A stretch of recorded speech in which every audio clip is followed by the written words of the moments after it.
Pero naisip nyo ba, kaya the other day, sorry napamura si Secretary Vince Dizon sa isang DE. Napa-PI siya eh.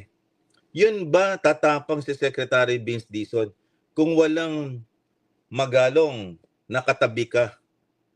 Diba? Eh ngayon, yung tandem nila very effective because Vince Dizon is a LaSalle management graduate na nag-aral sa London. Yung isa police, general, sanay sa gera, walang takot, mayor, hindi mo pwede.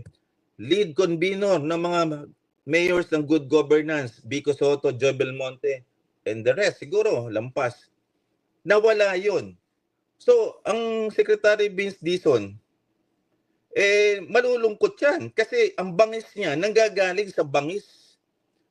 Kaya nung panahon ng pandemic, tuwan-tuwa ako, pag sasakay ako ng eroplano, ang kasama ko si Secretary Vince Dizon, pupunta kami ng Baguio, kasama si Mayor Magalong. Mayor na siya, bakit siya nag-COVID?